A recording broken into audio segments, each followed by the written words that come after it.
Kabanata 721. Ano, paanong nagawa mong saktan ako? Tinakpan ng saleswoman ang kanyang mukha sa pagkagulat. Isa siya sa mga mas matagal ng empleyado doon, at marami na rin siyang nakilalang mayayamang tao matapos niyang matagumpay na maibenta sa kanila ang maraming vilya. Marahil ang madalas niyang pakikisalamuha sa mga mayayamang iyon ang nagdulot ng pagkabulag niya at nagpakiramdam na parang isa rin siyang mayamang babae. Ang itsurang punong-puno ng hinanakit ng saleswoman ang nagtulak kay Surina na lumapit at magsabi, "Hehe, ang duwag mo. Nananakot lang ba sa isang salesperson ang kaya mong gawin?" Pagkasabi niya noon, nilapitan niya ang saleswoman at pinakalma. "Huwag kang mag-alala, Jill. Ipagagawa ko sa mga tao ko na turuan siya ng matinding leksyon mamaya. Kailangan niyang lumuhad at humingi ng tawad sa akin, sa kapatid ko, at sampalan ang sarili niya ng 10 beses bago ko siya hayaang makaalis." Nang marinig iyon ng saleswoman, tuwang-tuwa siya at agad na nagsabi, "Salamat, Miss Surina." Muling ngumiti si Surina. "Nagdesisyon na kaming bumili ng 2 fully furnished at renovated na villa, at babayaran namin iyon ng buo kaagad." Sadyang nilakasan niya ang kanyang boses at binigyang diin ang salitang full payment, na para bang natatakot siyang hindi yun marinig ni Severin.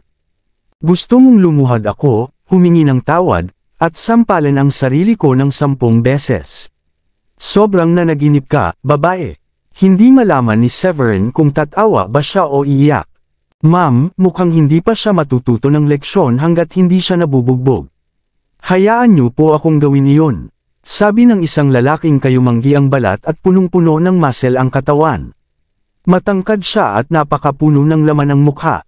Pagkatapos niyang magsalita, pinisil niya ang kanyang kamao at nagsabi, "Tumanggi kang lumuhad at humingi ng tawad, kaya huwag mo akong sisihin kung bugbugin kita." Natakot ang saleswoman na nasa tabi ni Severin at dali-daling umatras sa isang tabi. Sa isip niya, malamang ay mauuwi sa wala ang kanyang pagsisikap na makabenta sa kanila dahil peke ang mga alahas na suot ng babae. Mas masama pa, na-offend pa ng mag-asawang iyon ang isang taong hindi dapat ma-offend. Bang! Ngunit makalipas lamang ang ilang segundo, sinipa ni Severin ang malaking lalaki hanggang sa bumagsak ito sa lupa, at niyakap nito ang kanyang binti habang umiiyak ng walang tigil. Arg! Namintag ang mga ugat sa kanyang noo, at base sa tindi ng sakit na ipinapakita niya, malamang ay nabali ang kanyang binti. Sabayan niyo na siyang lahat. Mukhang hindi pala siya duwag. Hindi ko inakalang pati si Barack ay hindi pala niya kaya. Ang kasanayan ni Barack ay umabot na sa antas na level 5 Profound Master, kaya nang makita ni Surina na bumagsak ito sa lupa, agad niyang inutusan ang iba pang mga lalaki na atakihin si Severin dahil nakita niyang maaaring may kakayahan ito. Agad na pinalibutan si Severin ng lahat matapos matanggap ang kanyang utos, ngunit pagkadali-dali lang ay nagliparan silang lahat. Bam! Bam! Bam! Sa isang iglap, lahat sila ay nakahandusay sa lupa, at kahit na ang kanilang kasanayan ay nasa disenteng antas ng Profound Master, hindi sila nakapantay kay Severin.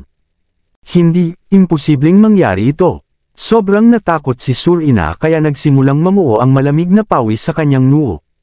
Ang mga bodyguard na dala niya ay hindi basta-basta, at lahat sila ay mga dekalidad na mandirigma. Sa kasamaang palad, wala pa ring laban kay Severin kahit na sabay-sabay pa nilang inatake ito. "Hehe, gusto mo pa rin bang paluhurin ako at humingi ng tawad sa iyo, bruha?" Natatawang sabi ni Severin at isang hakbang siyang lumapit. Huwag kang lalapit sa amin." Agad na nagdikit at umatras ng takot ang magkapatid na sina Surina at Suga. Ako ang asawa ng mayor ng Namvale Mansion. Papatayin ka kapag sinaktan mo ako. Sinasabi ko sa'yo, marami kaming malalakas na tao sa bahay namin. Malapit lang din ang asawa ko at ang mga tauhan niya. Namutla ang mukha ni Surina at sinubukang gamitin muli ang kanyang pagkakakilanlan para takutin si Severin.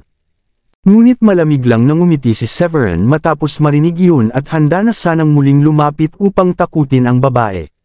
Hindi niya inasahan na hahawakan siya ni Diane mula sa likod, at sasabihin kalimutan mo na, honey. Walang saysay na mas stress ka sa ganitong klaseng babae.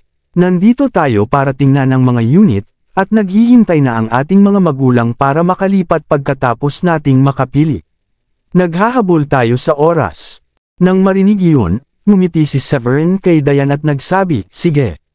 Tulad ng ipinangako ko dati, pakikinggan ko ang asawa ko.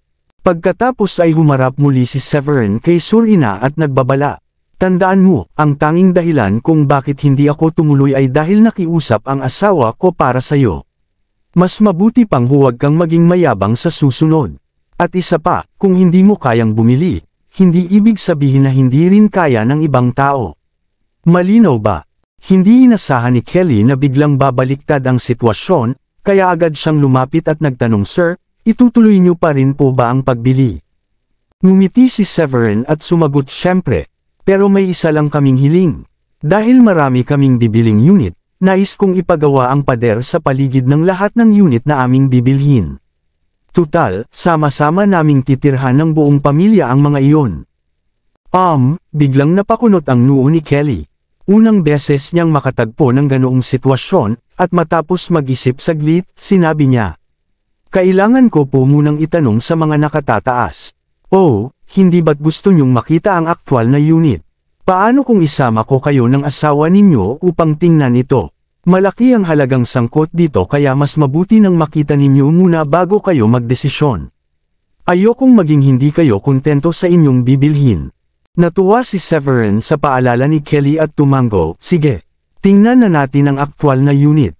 Ang saleswoman na sinampal ni Severin kanina ay bahagyang napatawa at nagsabi, ang tanga mo naman, Kelly. Peke ang kwintas at singsing ng babae kaya paano mo inaasahang makakabili sila ng napakaraming unit? Sayang lang ang oras mo na ipasilip sa kanila ang unit dahil maghahanap lang sila ng palusot para hindi bumili. Nagmamagaling lang siya sa harap ni Miss Surina. Tinapunan ni Severin ng malamig na tingin ang saleswoman, dahilan para umatras ito ng takot at mapatigil. Naniniwala si Surina na hindi talaga maglalakas loob si Severin na saktan siya, at ang mga sinabi nito kanina ay gawa-gawa lamang nilang mag-asawa upang makalusot sa nakakahiyang sitwasyon. Lalong lumakas ang loob niya at mayabang na nagsabi, ilan ba ang balak mong bilhin para kailanganan pang palibutan ng pader? Haha, katawa-tawa kung isa lang ang vilya na bibilhin mo tapos papalagyan mo pa ng pader. Hahaha. Magkano ba ang plano mong hiramin sa bangko? O magbabayad ka lang ng minimum down payment? Hindi siya pinansin ni Severin at sinabing kay Kelly, tara na, Kelly. Tingnan na natin ang unit. Sa tansya ko ngayon, bibili ako ng 20 vilya. 20. Namangha si Kelly nang marinig yun at hindi napigil ang lakasan ng boses. Ilang potensyal na mamimili sa sales room ang napatingin sa kanila nang may pagtataka matapos marinig yun. Ang halaga ng 20 vilya ay katumbas ng 76 na milyon, kaya't nagduda silang baka nagbibiro lang si Severin. 20, sabi mo, seryoso ka bang bibili ng 20 vilya? Sa oras na iyon, agad na lumapit ang head ng sales department na may nakangiting mukha matapos marinig ang sinabi ni Severin. Ang manager ay isang babaeng mukhang matalino at may kakayahan. Maganda ang hubog ng kanyang katawan, at nakasuot siya ng propesyonal na business attire na may kasamang itim na stockings na nagbigay sa kanya ng misteryoso ngunit sexy na dating. Miss Louise, gusto raw bumili ni Mr. Severin ng 20 unit, at hiniling niya na palibutan ng pader ang lahat ng 20 unit dahil doon titira ang kanyang buong pamilya. Kinakabahang sabi ni Kelly nang makita niyang papalapit si Louise. Agad na tumango si Louise, inilabas ang kanyang business card, at magalang na iniabot iyon kay Severin. Ako si Louise, ang sales manager. Isa kang napakalaking kliyente, kaya maaari naming ayusin na mapalibutan ng pader ang 20 vilya na iyong bibilhin. Bukod pa rito, magiging 2% rin ang bawas sa halaga.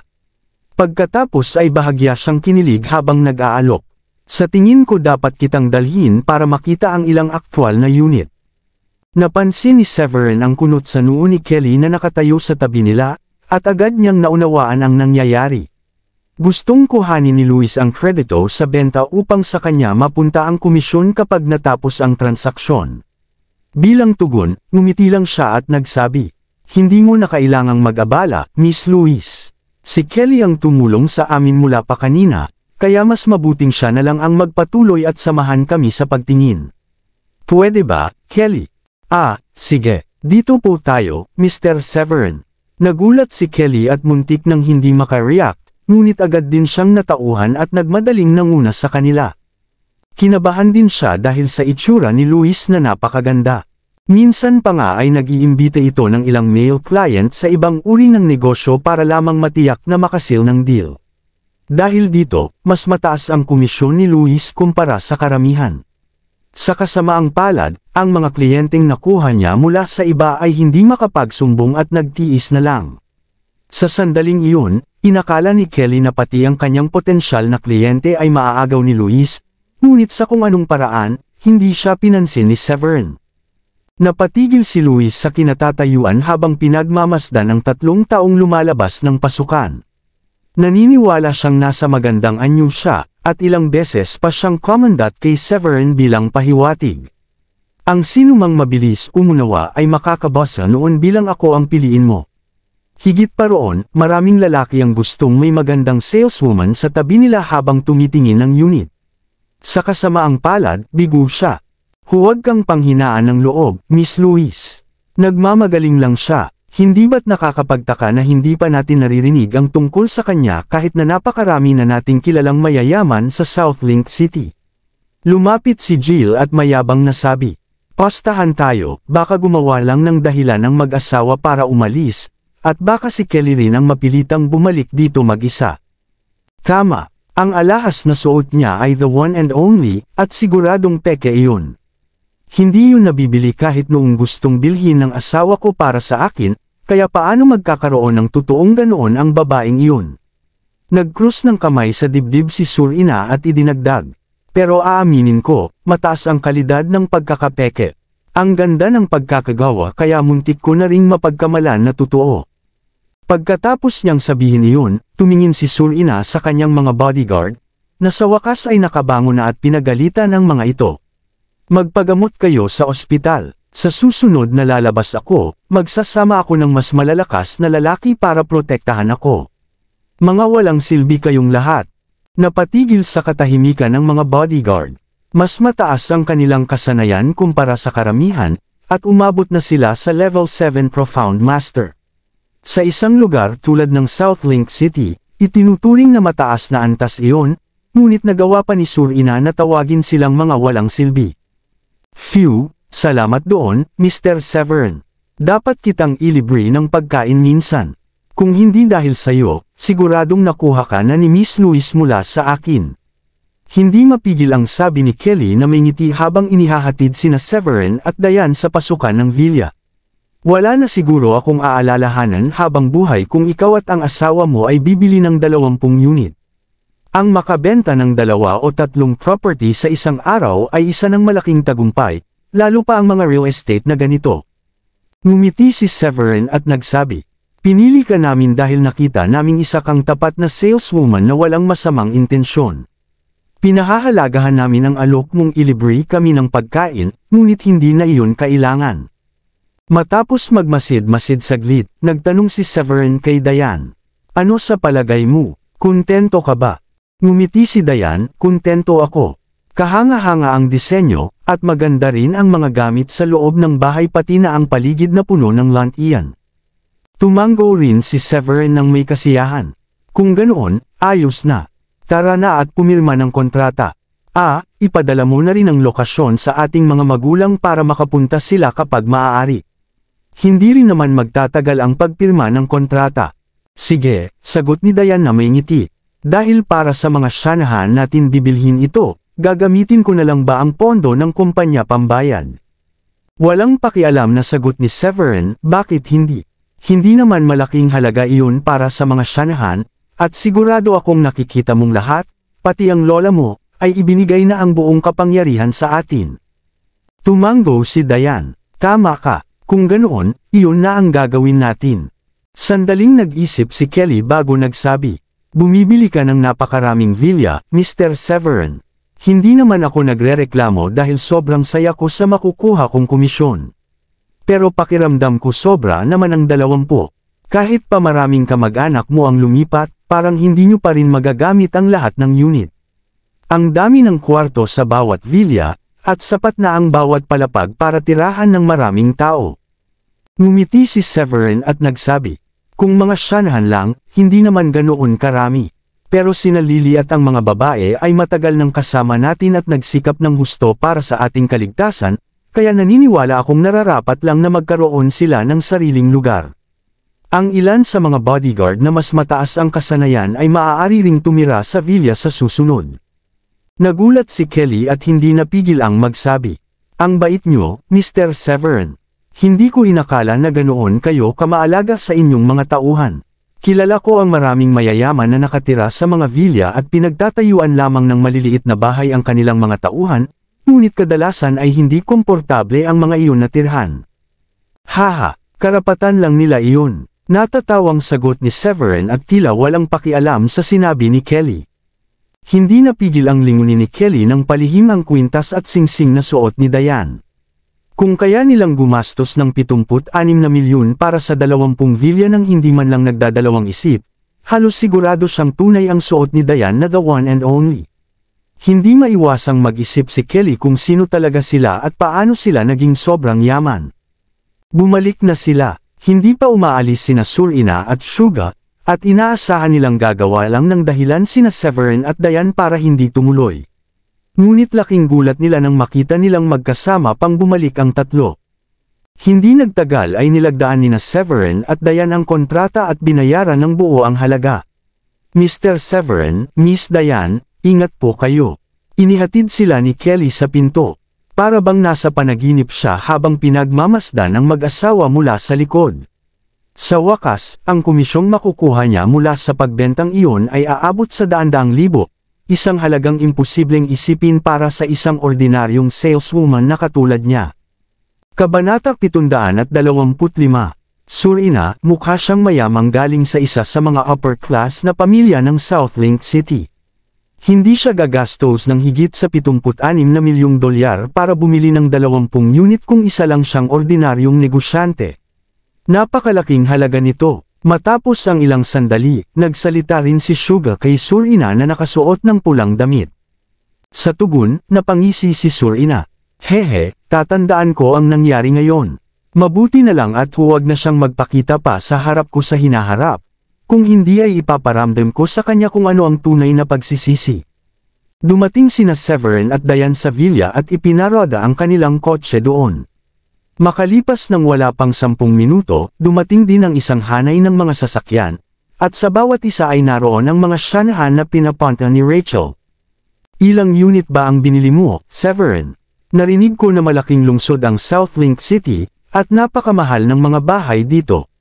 Malamang ay napakamahal ng mga villa na ito, hindi ba?" Hindi napigilan ni Judith na tanungin si Severin habang namamangha sa marangyang mga villa sa kanilang harapan. Ngumiti si Severin at sinabi, "Pwede ka nang manatili dito ng may kapanatagan, inay. Tayo ang mamumuno sa county mansion sa hinaharap, at ang perang ito ay maliit na bagay lang para sa atin. Pumili ka na lang kung aling unit ang nais mong tirahan." Pagkatapos, tumingin si Severin kay Lily at sinabi, "Magkakasama kayo ng mga babae, kaya maaari kayong tumira sa iisang villa." Tuwang-tuwa si Lily nang marinig iyon at nakangiting sumagot, "Kung gayon, tatanggapin namin iyan." Nakangiti rin ng maluwang si Abigail. "Sobra kang mabait sa amin. Mga bodyguard mo lang kami, kaya malaking karangalan na inayos mo na manatili kami sa isang villa." Ngunit natawa si Severin at sinabi, "Ang villa na ito, kasama ng susunod na 19 na unit, ay lahat atin. Kung hindi nyo alam kung alin ang mga binili natin, pumili na lang kayo ng mas malapit dito. May mga taong darating bukas para magtayo ng pader na magpapaikot sa lahat ng 20 unit." Lubos na natuwa ang mga Shanahan at agad na nagsimulang pumili ng paborito nilang unit na titirhan. Ang ilan sa kanila ay naglakad-lakad pa sa paligid upang tingnan kung alin ang mas naaayon sa kanilang kagustuhan. Sa sandaling iyon, tumakbo si Celine at hinila ang pantalon ni Severin. Tay! Ang sariwa ng hangin dito, at may mga maliliit na berdeng tuldok na lumulutang sa hangin. Naging lubos ang tuwa ni Severin nang marinig iyon. Agad niyang binuhat si Celine at tinanong, "Nakikita mo ba ang maliliit na berdeng particle sa hangin?" Matalinong tumanggo si Celine, "Oo, mas marami sila dito kaysa sa dati nating bahay." Ipinatong ni Severin ang kamay sa ulo ni Celine, pumikit, at nagmuni-muni ng ilang segundo. Maya-maya ay iminulat niya ang mga mata at nakangiting nagsabi, napakagandang balita nito. Pagkatapos ay ibinaba niya si Celine sa lupa at masiglang sinabi kay Diane, magandang balita, mahal. May pambihirang talento si Celine para sa attainment, at nakikita niya ang espiritual na enerhiya sa paligid natin. Ipaliwanag mo sa kanya ang mga batayan ng attainment kapag may oras ka, bibigyan ko rin ng babala sina Lily at ang mga babae para turuan si Celine kung paano magsanay. Ang kanilang pamamaraan ng pagsasanay ay perpekto para sa mga babae. Talaga, mabuting pakinggan iyan. Medyo natuwa rin si Diane. Nakangiti siyang nagbiro, hehe, mukhang namana ni Celine ang mga katangian mo para sa attainment, at natutuwa akong hindi niya namana ang aking mahirap na talento. Kung hindi mo ako tinulungan, hindi ko siguro kailanman makakamit ang pagkakataon na magsanay at maging practitioner sa buhay na ito. Pinaginhawa siya ni Severin, huwag kang mag-alala. May oras ka pa kapag nagbago ang iyong talento pagkalipas ng 1 taon. Bata ka pa, kaya marami ka pang taon na haharapin. Tumango si Diane at pinaalalahanan siya. Siya nga pala, sabi ni Lola kanina na nakapagpareserba na si Rachel ng hotel para sa hapunan ngayong gabi. Naaalala ko pang binanggit ni Rachel na siya ang taya. Tiningnan ni Severin ang oras. Oo nga, pero maaga pa, kaya bakit hindi muna tayo lumabas at bumili ng mga gamit sa paliligo? Kahit na kumpleto na ang mga kasangkapan at kagamitan dito, wala pa ring mga bagay tulad ng toothpaste o toothbrush. Sige, mamili tayo. Excited akong makita ang mga mall sa masiglang lungsod na ito. Ngumiti si Diane. Magiging asawa ka ng gobernador makalipas ang 3 araw. Malalaman na ng mga tao kung sino ka sa oras na iyon, kaya malamang ay hindi ka na makakasagupan ng masyadong mga bastos na individual sa hinaharap. Sabi ni Severin matapos mag-isip.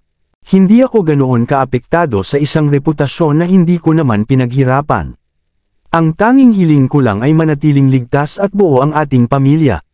Ngumiti si Diane at sinabi, pero umaasa rin ako na si Lola, ang aking mga magulang, at ang mga Shanahan ay magiging malakas hanggat maaari. Hindi napigilan ni Severin na sabihin kay Diane, ang pagiging ligtas ay hindi ganoon kadali sa mundong ito maliban na lang kung ikaw ay sapat na malakas. Kung sakaling makagalit mo ang isang taong hindi mo kayang banggain, wala kang magagawa kundi maging isang korderong nakatali sa awa ng iba. Ang prioridad natin ngayon ay siguraduhin na ikaw ay lalakas. Nag-usap muna sila ng sandali bago lumabas para mamili. Di nagtagal, dumating sila sa isang mall at bumili ng maraming bagay, kabilang na ang mga pulang alak. Habang pauwi na sila patungo sa sasakyan, napansin nilang may kaguluhan sa unahan. Tumingin si Severin at nakita ang isang kumpol ng tao na tila nanunood ng isang eksena. Nakakaawa naman na ang minsang kagalang-galang na tagapagmana ng mga nili ay napilitang lumuhod at dilaan ang sapatos ng iba. May nagsabi. Napakunot ang noo ni Severin. Tagapagmana ng mga nili, hindi ba't napatay ko na si Horus? Si Yol ba ang tinutukoy nila?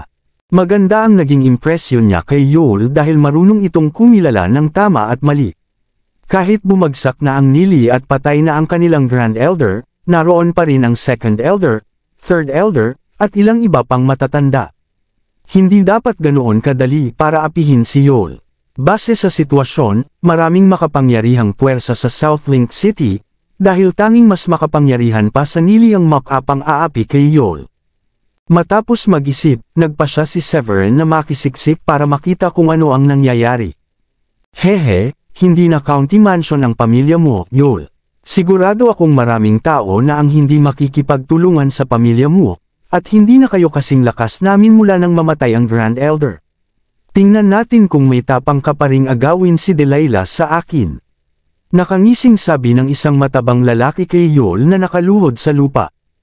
Tumangala si Yol sa lalaki at sinabi, huwag kang lumampas sa linya, Shane. May karapatan si Delilah na pumili ng gusto niyang makasama. Hindi ko kasalanan kung ayaw niya sa'yo. Sisihin mo ang sarili mo dahil hindi ka sapat. Anak ka ng tinapa. Sinipa ni Shane sa dibdib si Yol at tinapakan siya. Kung mamamatay ka, kung hindi mo siya liligawan, kung baliwalain mo siya, o kung pag-alitan mo siya at tumigil sa pakikipagrelasyon sa kanya, ako pa rin ang pipiliin niya sa huli.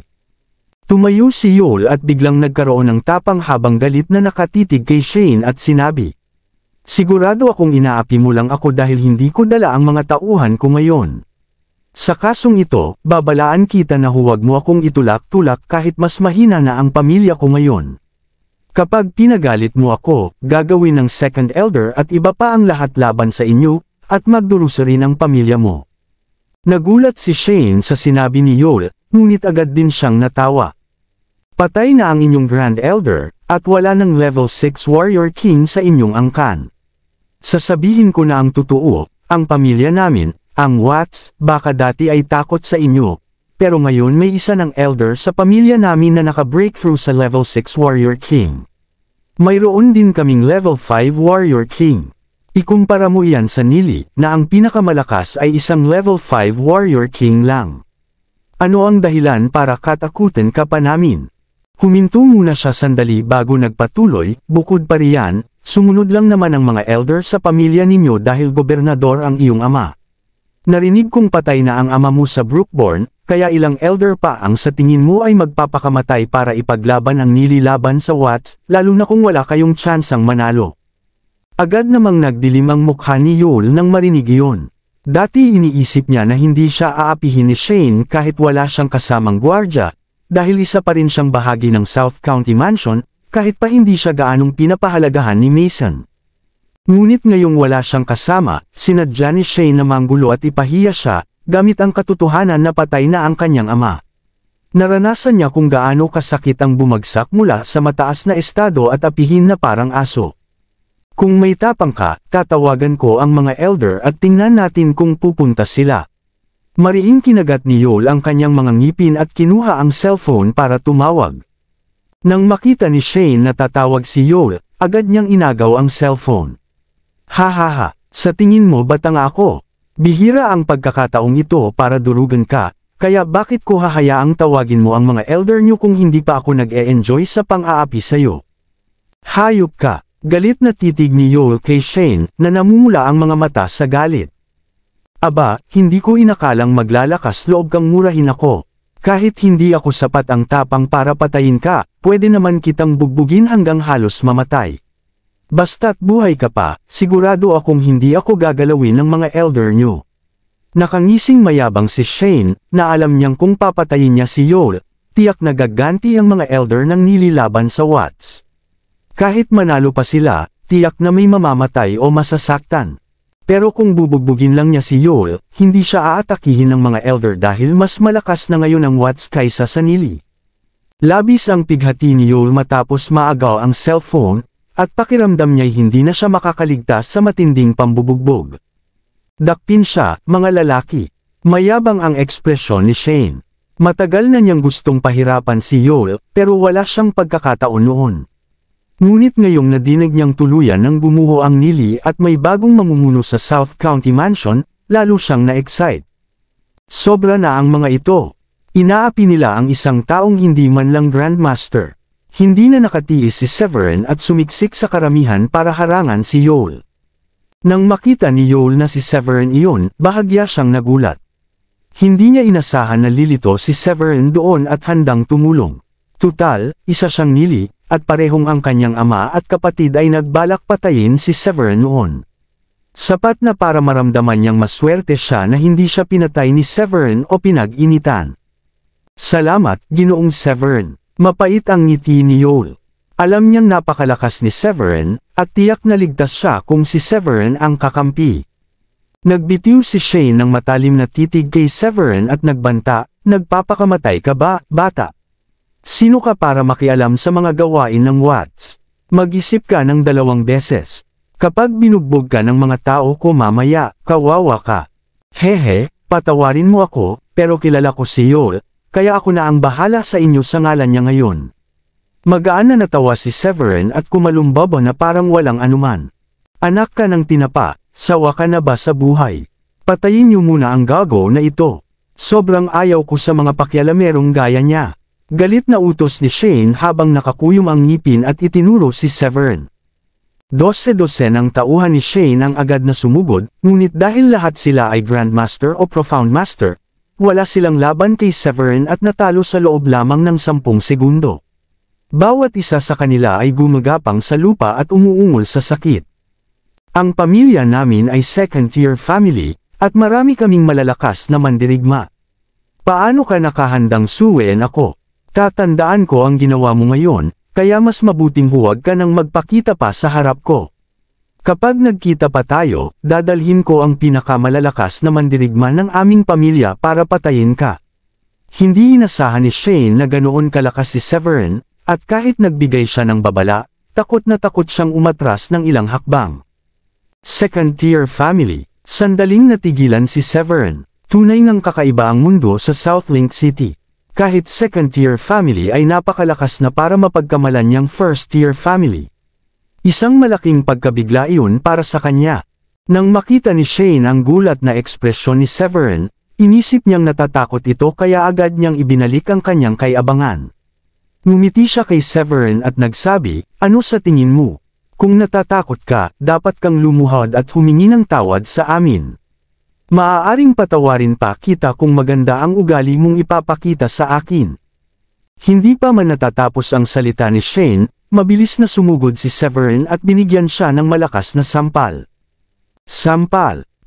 Nagulat si Shane, at lumitaw ang malaking bakas ng palad sa kanyang pisngi, na lalo pang nagpaswelo rito.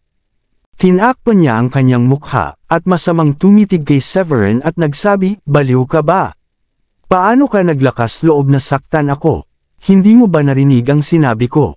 Galing ako sa second-tier family. Sinampal kita dahil isa kang hangal." Mariing tumitig si Severin at inagaw ang cellphone mula sa kamay ni Shane. "Ikaw ang dapat lumuhad at humingi ng tawad, kung hindi, babaliin ko ang lahat ng buto mo." "Ikaw?" Nagulat si Shane at hindi makapaniwala sa narinig niya. Muling sinampal ni Severin si Shane at tinanong, "Kailangan ko pa bang ulitin ang sinabi ko?" "Sigurado ka ba? Kung ganoon, sige na nga. Luluhod at hihingi ako ng tawad sa iyo, pero tandaan mo ito, hindi dito nagtatapos ang lahat." Mariing nakatitig si Shane kay Severin at wala siyang nagawa kundi kagatin ang kanyang mga ngipin bago lumuhod. Ganyan ba ang tamang asal kapag humihingi ng tawad?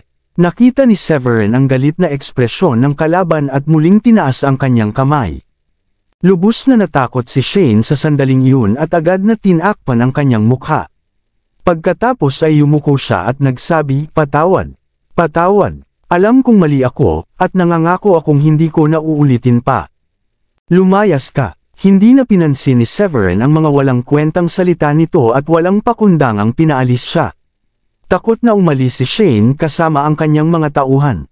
Ngunit malinaw na tatatak sa kanyang alaala ang pangyayaring iyon, dahil iyon ang unang pagkakataon na naranasan niya ang ganoong kahihiyan sa buong buhay niya. Maraming salamat sa lahat ng sumusubaybay. Please subscribe and follow my YouTube and Facebook channel, Filipino Novel. Maraming salamat po. Kinuha ni Severin ang cellphone ni Yoel, lumapit sa binata, at iniabot ito. "Dapat ay may mga kasama kang tauhan tuwing lalabas ka, kung hindi ikaw ang magdurusa kapag may mga taong kagaya niya na mang-aapi at bugbugin ka hanggang mawalan ng malay." Napangiti si Yoel ng mapait at di naiwasang sabihin, "Salamat, pero hindi mo ba ako kinamumuhiin? Napakasama ng trato sa iyo ng kuya ko, at dinala pa niya si Dad at ilang tao namin para manggulo sa kasal mo noon." Sumagot si Severin na may ngiti, "Tinatrato ko ang iba ayon sa kung paano nila ako tinatrato. Iba ka sa kanilang dalawa. Noon, pumunta ka sa bahay ko at binalaan mo akong umalis dahil nag-aalala ka na mapapahamak ako.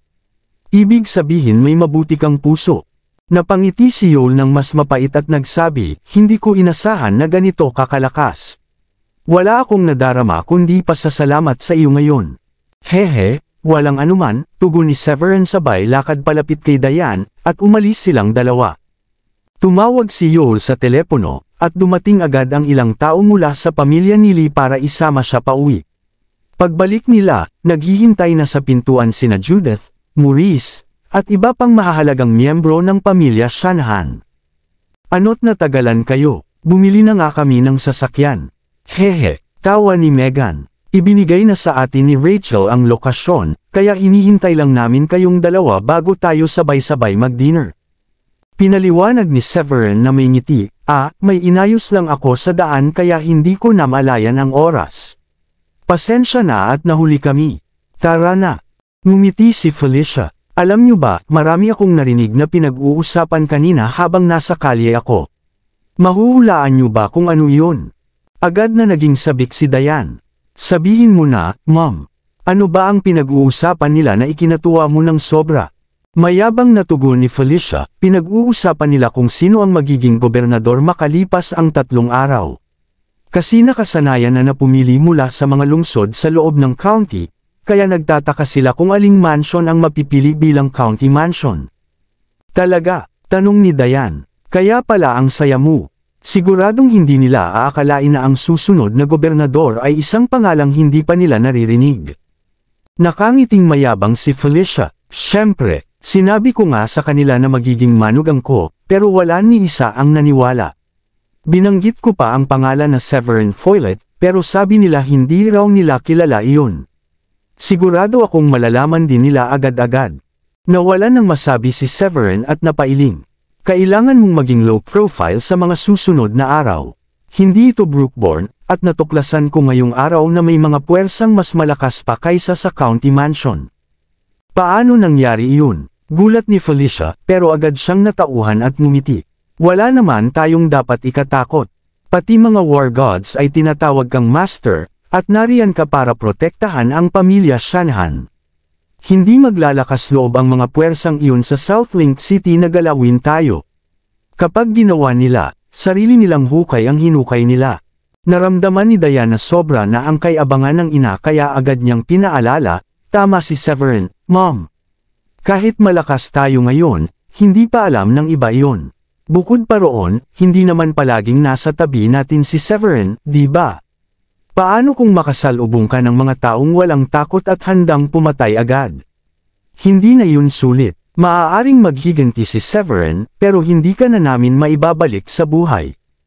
Natakot si Felicia sa sinabi ni Diane. Napangiti siya ng alanganin at nagsabi, tama ka. Dapat talaga maging low profile tayo lalo na't maraming tao ang hindi pa nakakaalam na galing tayo sa South County Mansion. At kahit opisyal na tayong county mansion, imposibleng malaman agad ng lahat sa South Link City yon. Ang pagiging low profile pa rin ang pinakamabuti. Di nagtagal ay nakarating sila sa lobby ng isang hotel. Wow, mas magarbo pa ito kaysa sa Bloomington Hotel. Hindi mapigil ang kiligin ni Megan nang makita ang malaking hotel sa kanilang harapan. Kabanata 730. Ang hotel na ito ay mas maganda kaysa sa Bloomington. Isa itong 6-star na hotel, at ang mga kayang gumastos dito ay mga sikat na influencer, artista, o mayayamang negosyante, paliwanag ni Diane. Hehe, swerte ang panlasa ko ngayon, tawa ni Megan habang dinidilaan ang kanyang labi. Pumasok na ang lahat at inihatid ng waiter sa isang malaking VIP room. Sa oras na iyon, naroon na si Rachel at ilang nakatatanda ng Serpent Hall na naghihintay sa kanila. Pasensya na kung napaantay ko kayo ng matagal, nakangiting sabi ni Severin habang humihingi ng paumanhin. Huwag mong alalahanin iyon, Severin. Ikaw na ang aming boss mula ngayon, kaya lahat ng naririto ay nasa iyong kamay kung kakailanganin mo kami, sagot ni Rachel na may kaunting ngiti. Pwede nyo nang ihain ang pagkain, agad na sinabi ng pinakamatandang elder sa isa sa mga waiter. Samantala, sa Brookborn Mansion, nakaupo si Sheila mag-isa sa isang bangko sa ilalim ng gazebo sa hardin at may bahid ng lungkot sa kanyang mga mata. Lumapit si Zacarias, at naupo sa kanyang tabi, at ngumiti habang sinasabi, si Severin at ang mga Shanahan ay umalis na sa Brookborn. Pupunta sila sa South Link City. Sinilip niya ang reaksyon ni Sheila matapos magsalita. Pagkatapos ay marahang nagtanong, gusto mo bang sundan siya? Mapait na ngumiti si Sheila at umiling. Hindi na, masyado siyang kahanga-hanga. Sa wakas, na-realize ko na hindi ako sapat para sa kanya. Noong una, curious lang ako sa kanya, pero nang tanggihan niya ako, parang nagtanim ako ng kaunting sama ng loob at pinagpatuloy ang paghahabol sa kanya. Hindi ko matanggap noon dahil iniisip ko na sapat ang ganda ko. Sigurado akong hindi siya makakaiwas sa akin. Saglit siyang tumigil at muling napabuntong hininga. Sa totoo lang, wala naman talaga siyang naramdaman para sa akin, dahil hindi man lang niya ako pinaalam nang siya ay umalis. Ano pang silbi na habulin ko siya? Higit pa siya sa inaasahan ko.